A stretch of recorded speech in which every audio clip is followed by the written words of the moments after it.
Welcome back, SMITE fans. We are still watching this matchup, ASU Maroon versus Clemson Esports, going into game number 3 of a best of 5. So far, ASU Maroon, I would say they look dominant in game number 1, maybe struggled a little bit towards the early game in game number 2, but found a way to bounce back, found a way to fight into those team fights, and had some major success towards the later stages of that one. And as we jump right in here to picks and bans, I know that we talked last time about how Clemson can answer back, and you gave some thoughts about where they should go in the mid lane. Are you happy with where everything else is going wrong? I mean, I feel especially Tempo and Mammoth, the two impact players that we saw lacking in game number 1, really stepped it up there in game number 2. No, I do. I don't know if I can really get behind this Geb every single game, constantly picking that. There are other support options I'd like to see them go to, but he did do a good job that previous game. Like I said, though, the problem is when it comes to your composition, when you go with a lot of setup and you don't have that insane burst, whether it's from a Scylla, from a Yanis, or any other mid laner, it's not easy to say this is a good comp, because all you're doing is putting someone in one spot, or like with the Palo, pulling someone into your team, but you're going to take forever to burn them down. And honestly, that's something that Arizona State, yeah, they had a TMI. It wasn't big on burst, but Tiamat's got tankiness. It's another frontliner essentially who does a good amount of damage.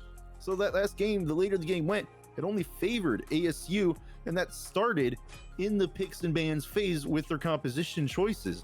That's something Clemson needs to think about a little bit more, because when you're playing Hell, your jungler choice does impact you if you're running a Geb, Achilles, because you need that extra bit of protection. Well, so far as these bans come out, it is the exact same across the board, except for that one pick that we've seen changing constantly. First game, it was the Achilles. Second game, it was the AMC. In this game, number 3, they're going to take the Ganesh out of Calbeast's hands, and in doing so, they'll pick the Achilles and they'll potentially put the AMC right back into the hands of Schlumbo. And I see you shaking your head. That may not have been the best decision. Why? I'm sorry. Hold on. AMC Soul and Mercury, game number 1, ruined your game. Calbeast did not have the greatest game last one. It came down to their overall 5v5 that won them game number 2. It wasn't just Calbeast alone playing well. Game number 1, yes, I'd say he was a little more impactful because of Suns, the way he's able to place the pillars. I'm sorry, where did we get the idea allowing this combo to come back from game number 1 was ever the right decision?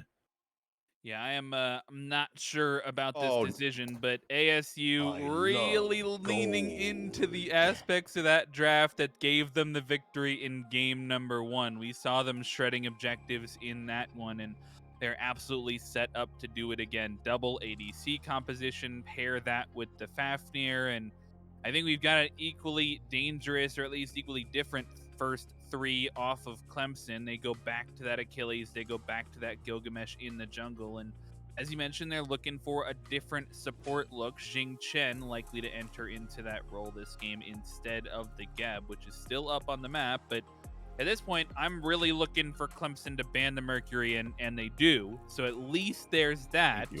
But I mean, in terms of the top 3, I think we know where ASU's going with this draft. Where does Clemson need to go with this draft to have a chance to fight back? So I'm just so disappointed in banning this Ganesh, because you let AMC through. Now they're like, okay, you got rid of that. Let's get Fafnir because he'll just buff all of our attack or ADCs, and that's what would have made game number 1 even more terrifying for Clemson, is if ASU had that in the first place. Jing Tian, I do like the pick. He's an aggressive support. He, Whirlwind of Rage and Steel is a great way of putting people out of position, even saving your own teammates. But now, because of this Fafnir pick with those two, you need to pick the right jungler, not the right jungler, the right mid and the right ADC, not only to stay safe, but to do the damage, because you have an Achilles, Gilgamesh, and Jing Tian who are going to be rotating one after the other from front line to back line. And that song and dance ain't gonna last you long against two ADCs that are Fafnir buffed on attack speed, shredding you down with crit. Yeah, they definitely need some good follow-up from the ADC and the mid laner coming out of Clemson. And if I do say so myself, I think they need some good opportunities, good abilities to have benefits off of Jing Chen potentially burning these beads with the Whirlwind of Rage and Steel. And they may look for just that. Olorun being hovered here, that Sanctified Field can be a huge game changer in a team fight here. So if that goes through, I'll be interested to see how they're looking to play the team fights. Of course, if you have an Olorun, it's not worth a ton if you aren't rotating it over to the team fights. So we'll have to see a more team-focused style of play, I think, from the ADC on Clemson. But this Nike also getting picked up from ASU as that Osiris was banned out. So they're going to be forced into a different look on the solo lane and in the jungle, at least to reprise this comp. But these two mages do come out for Clemson. How do you think this rounds out the draft? I like the Olorun pick. I really do, especially with his ultimate being up. This set is the borderline issue here. Yes, she's got the burst damage with some healing in the kit. The issue is the lack of mobility here. Honestly, if I'm Arizona State, I may be picking up a Serket or Robin right here and bullying your mid laner every single chance I can until level 5. Because this, I know, yes, you get a little bit of extra movement speed with wave clear, but it's still such a risky pick at this point. You don't have that traditional physical hunter out there like Arizona State do. This is going to be an interesting pick in how they play it. I can't just say it's outright bad. Obviously, it's still a set. She still has really good objective secure. She has good enough damage to be able to carry a game. But at the end of the day, we'll have to see how it's piloted, because this Hun bot's coming through for ASU. This just says, oh, hey, Olorun's decided to ult. Well, let me throw this on the back end, and your set's not helping you. Yeah, it's definitely some heavy CC coming out of that Hun Bats, but one weakness, I think, from the ASU draft, not a ton of CC other than that Hun Bats ultimate that can really affect an entire team. It's not like you're sharing Jing Chen ultimate plus Hun Bats ultimate. You're guaranteeing value out of one of those. I mean, Nike's got a slow, she's got a disarm, Fafnir's got a stun, AMC has a cripple. They all have slows, frankly, but at the end of the day, this Hun Bats, I mean, against some members of the enemy team that pick up a Magi's cloak or are particularly stingy with those beads, I'm not sure he's going to have the best time fighting into that draft. No, yeah, and that's the thing here. The Hun Bats, this feels like it's more of a separation in response to the Whirlwind of Rage and Steel more than anything, especially since they do have the Achilles with an execute. The Nike does have a knock up on the leap, but that's if you leap in. And if you leap in as a Nike in a team fight, your ultimate is probably up, or you're just really far ahead. So it's definitely going to be interesting to see how they play. I think Arizona State's advantage right now is the Soul AMC Fafnir combination. I think that is the one thing that right now sets them just a little bit ahead of Clemson with these comps. But I can't count Clemson out based on these drafts this time around, just because even though this set is, like I said, borderline here, it's still something piloted right that is going to be deadly. And especially with the non-aggressive jungler pick against the mid laner, I do think this gives a little bit of relief for Ewok early on. Yeah, and I think absolutely as that draft comes together, I'm very focused around this jungler for Mammoth. I think on the Daji, he played pretty well. Like, I think I was very happy with how he pushed the envelope, how he was getting involved. Maybe took a couple of minutes for him to get that going, because Andrew was obviously starting that one up with those buff invades. But once he was in the thick of it, he was starting to engage. He was dashing, using that dash aggressively onto the enemy members. And with his Gilgamesh in game 1, he just didn't look as effective on that pick. But we'll have to see how he reprises it, how he actually plays the character here in game number 3, as we can jump right in to that game. Continuing that thought, though, Mammoth, I think the Daji was open. right? And you have a Jing Chen here, Whirlwind Rage and Steel taking advantage of those burned beads. Sanctified Field maybe gets a little bit more value. I'm not super happy with this Gilgamesh. Do you think it brings enough to the front line paired with Dillo to be worth the second pick value? Honestly, I do because of the Jingtian being in here as well. Like you said, the Whirlwind of Rage of Steel, if you get those beads at any point, Wow. it's going to help Mammoth do enough more. And we just saw, man, this is the concern about a set. You gotta be careful. Yeah, tons of damage being traded over in that mid lane, but we see the dual lane very briefly pushing up and having that pressure, and we know the dual lane being that Jing Chen and the AMC, or excuse me, AMC actually under some pressure here in the mid lane. Hunbat's doing some damage as well. As looks like ESET not going to be able to return to her tower, caught out between the enemy jungle, and will get taken out by Schlumbo, as that AMC wasn't going to be dangerous already. First blood being picked up is going to give him the early lead, and they're going to look for second blood as well through the wall. Does hit the last auto attack, and I think a double kill is the last thing you want to see Schlumbo pick up early here if you're Clemson. Yeah, the fact that he's gonna have this XP lead, this just makes Calbeast buffing him even more dangerous without even going into his dragon form. This is not looking good for Clemson right now at all. That's the situation. Ewok should never have even been there. Yes, you got the stun. You should have been rotating back to your tower the second that you and your jungler weren't able to do enough damage instantly to him. Trading back and forth here in the dual lane. She's under some pressure and will get into that disapparate for the gem in the nick of time. He's ready to trade damage back on, but he's pushed up a little bit too far. Down very low. One more auto will do it, and Skunk trades back the first kill for his team. But Andrew's not happy with that. He's looking to answer back immediately, 1-for-1. And a good rotation from the ASU jungler will help out in the trade. Honestly, this hurts Clemson more than it's helping them, because she's respawned already and is on the way back to dual lane, and Skunk's falling, not able to even get that wave because they were in the middle of fighting the jungler and support of ASU. It's not a good look in dual lane. You're gonna fall behind an XP here. It's because it's gonna quickly be made up. She's just going to even it out very quickly, and then the next wave is gonna probably be ahead of you as you're getting back to lane. Folks, we are experiencing some technical difficulties on this, and I apologize for the interruption, but we are going to throw it to a quick break, and we'll bring you back to the game very soon.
Welcome back, Smite fans. Apologies for the delay there, but we are ultimately able to get back into the game, and now we have a map top right of your screen. It's back for us, so we can finally see what's going on elsewhere in the map. But I think we're coming fresh off of that one-for-one trade that we saw over in the duel lane, and so far, all 3 kills being participated in from Andrew on this Hun Bats. Looking good so far with the pick. Yep, and this is honestly just good for him early on. Hunbad's not known for being good early on until you hit level 5.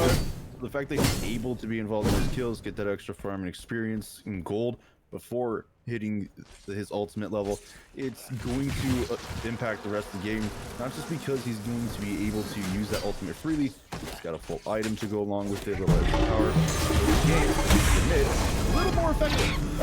Early damage on the Mammoth. Does not get that final auto attack though, and it's actually Schlumbo under some pressure, but the bees over the wall will finish that one off, and Andrew takes it for the second. Another 2-for-0 trade favoring the 2v2 from ASC Maroon. Yeah, and that is just that extra power item. Yotum is online, he's gonna add the damage to his ultimate, and so with the help of an AMC no less, pretty free kills.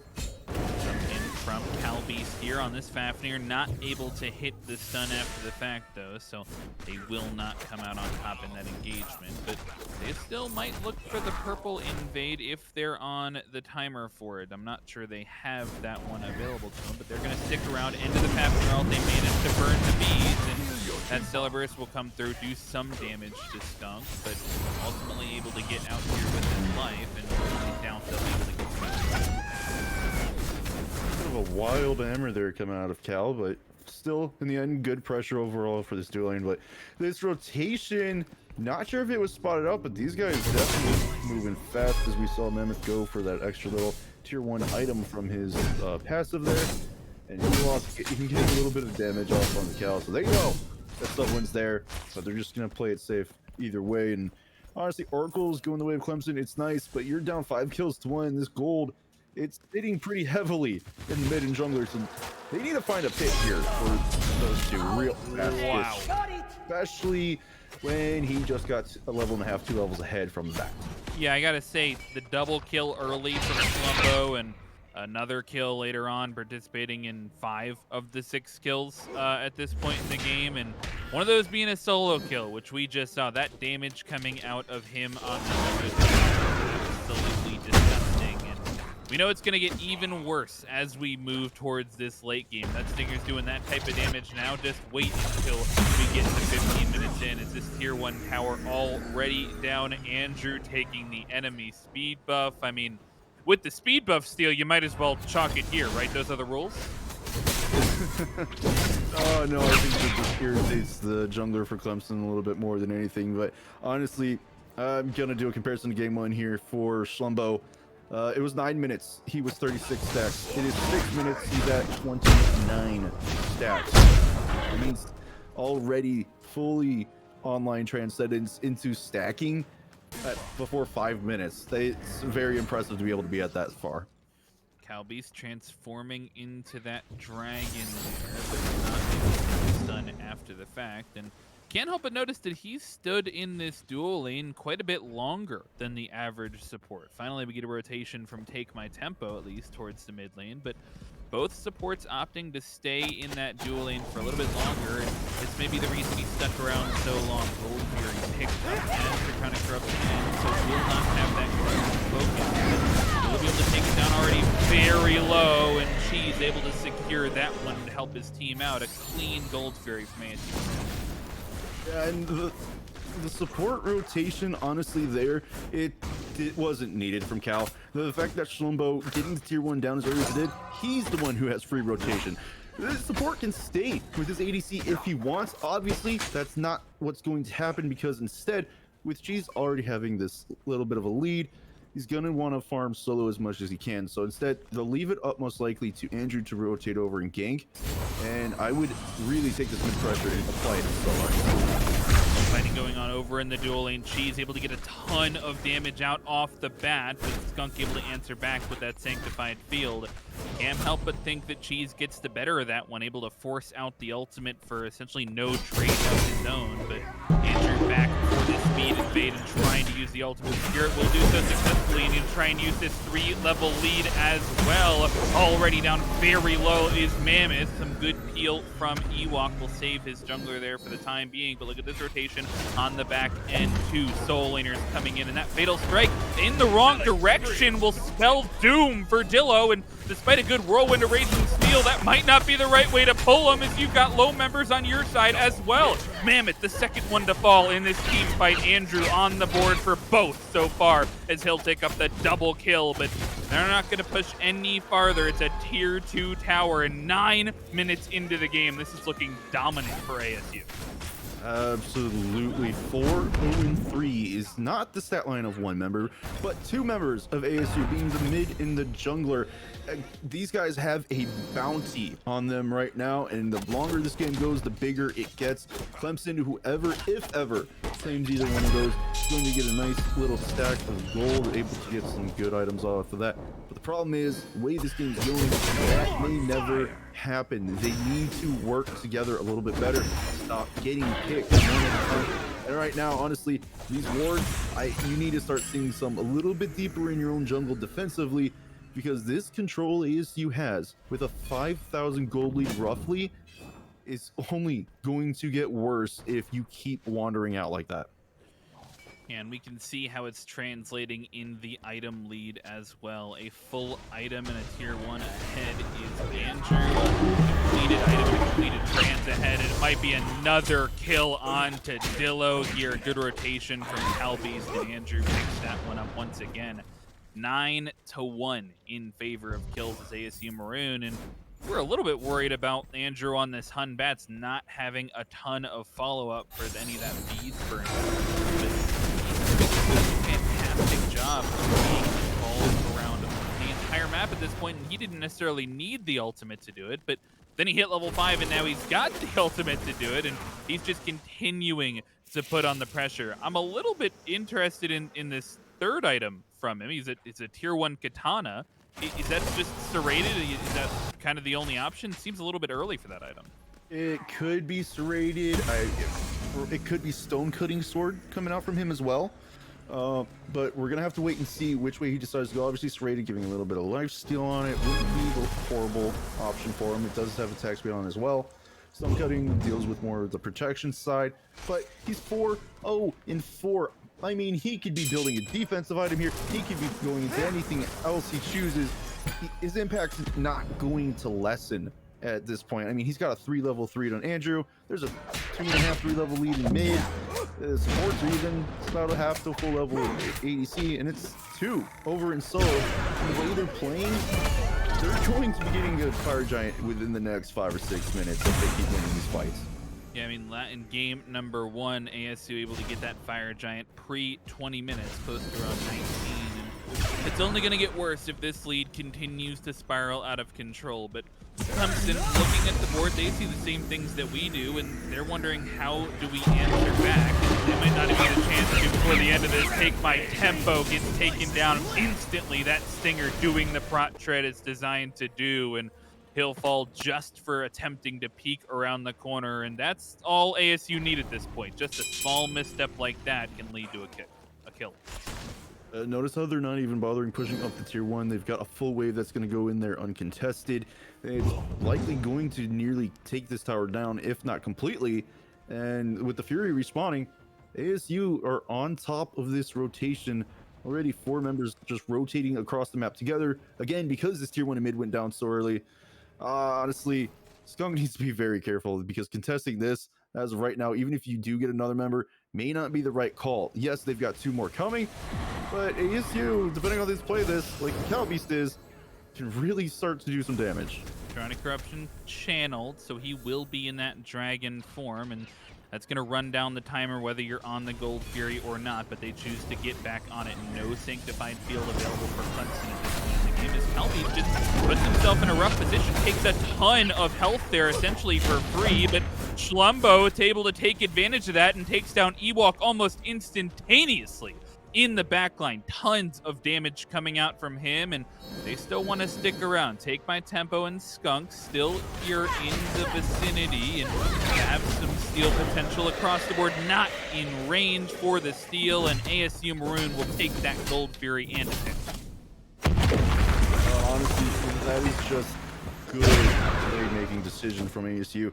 Yeah, Calbeast goes in hard. He's all alone. He nearly falls, but he has all that damage. He immuned because Clemson decided to keep throwing it at him even while he's de-transforming, where he cannot be damaged during that time until it's fully over.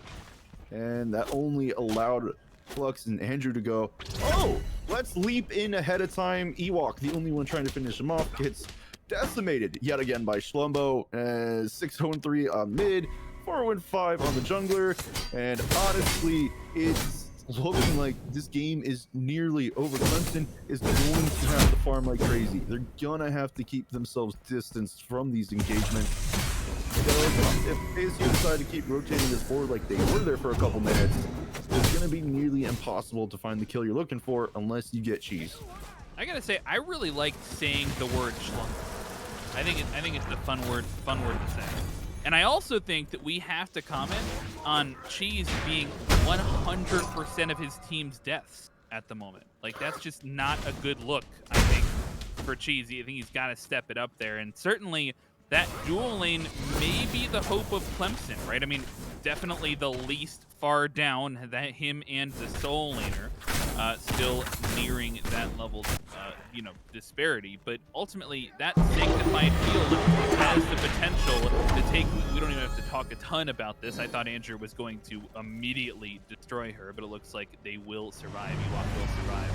Ult for ult trade there, probably favoring Clemson a little bit. But you talked about an early Fire Giant, and they might have the same idea. They're already onto this objective. And this is kind of the deal when you've got two ADCs in the Fafnir. Early objectives become a lot easier to do. He does have a straight Draconic transformation, so he could go into it here soon, but the damage being done, he didn't even need to, decides to anyways, just destroy it instantly after doing so, and Flux has already found a target. He's going to continue trying to push down Mammoth, doing a great job of zoning members of the enemy team away, and whether they knew that Fire Giant was happening and they chose to give it up, or they didn't know at all, regardless, they are not able to show up for it. And ASU Maroon pick up a 15-minute Fire Giant, and they're going to waste no time in pushing this one down. This tier 2 tower still falls incredibly fast. Those double ADCs going to continue to do work for you just as much as they shred objectives. They're going to be able to shred those towers during the sieges as well. I mean, we have to talk about this siege potential now. As much as it seems impossible for them to answer back, and I'm certain that they're not feeling the best mentally, especially after that Game 2 loss, after how this Game 3 has gone so far. At the end of the day, the Sanctified Field is an ultimate you have to respect. The Oleron could be level 1. No, I'm sorry, my bad, level 5. he needs to be able to use the ultimate, but that Sanctified Field can have a ton of impact if ASU Maroon aren't playing around it well. So I still think they have to be playing disciplined as they choose to go for these sieges. Honestly, right now, Clemson, in my mind, they're only playing siege defense, and like I said, that ultimate is going to be one of the biggest problems for ASU Maroon. The only issue is with how far ahead they are lead-wise overall, not just in XP, but in gold and build. It's going to be very hard for that alone to be enough to deter. You're going to have a good ultimate come out from Ewok, whether it's healing your teammate or doing a lot of damage to the enemies. But he's only level 13, and this is just not the situation you want to be in. He's got to stay away from Schlumbo because he's stepped up most times already. Into the back line goes Andrew, completely alone there, and burns 2 sets or 1 set of beads for his trouble and gets skunked down to a very low health bar, as is a couple members, and no hesitation for Flux to join him in the back line as Andrew's there once again. Solid peel coming out, but will not be able to save Skunk, and it looks like Dillo is going to be the next one to fall. Fatal Strike will not get him away from the Fafnir Hammer, and Calbeast picks that one up. 2 off the board so far, and this might just be game. Draconic Corruption being channeled 18 minutes in, and they're looking for the Titan Mammoth. running into the enemy team, and so will take my tempo. Schlumbo picks up a double kill to end it off, and they're addicted to these kills. They really want the deicide, and they'll get the deicide, and they'll get the 3-0 ASU Maroon on top.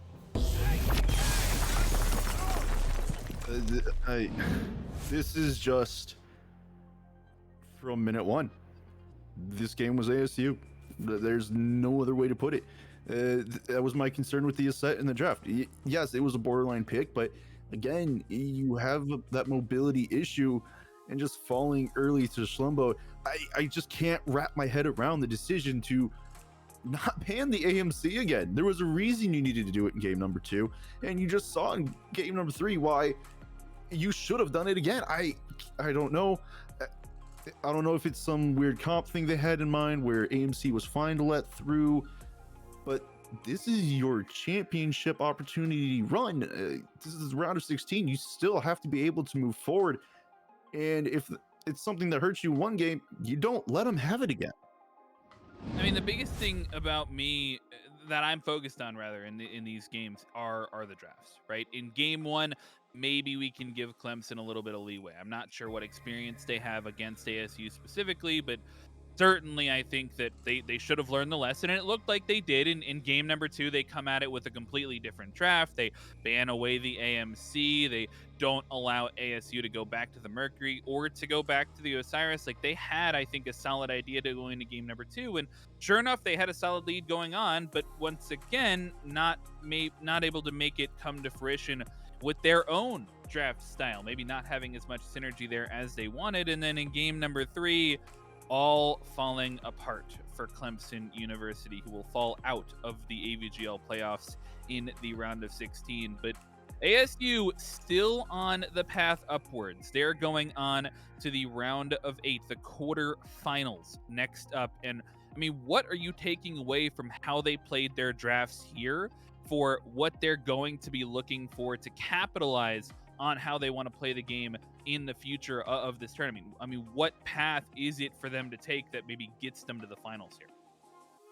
Honestly, if they continue playing like this against any team, this is going to be a pretty straightforward path. Obviously, it's going to get harder and harder.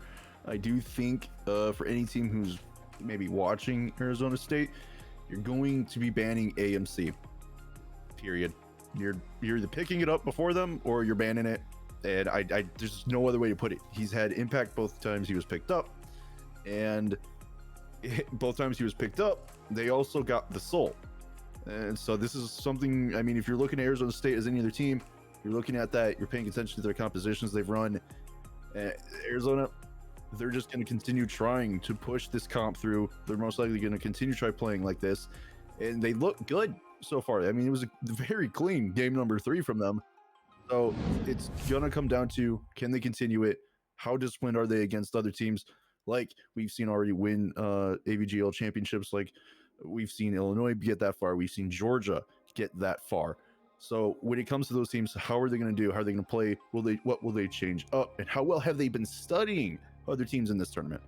Well, certainly positive things for ASU Maroon here as they will continue on to the quarterfinals, but that'll do it for us here on the cast for today. We are going to be coming back to you tomorrow around 7 p.m. as well for another round of 16 games, so make sure you stick around for that. These are going to be some of the last games you're going to be able to see on the Season 8 patch, as we're just transitioning in a couple days towards Season 9. Could not be more excited for that. But if you want to catch more action, make sure to tune in tomorrow. But I've been Frog, I've been joined by TAH Vengeance, and we'll catch you tomorrow.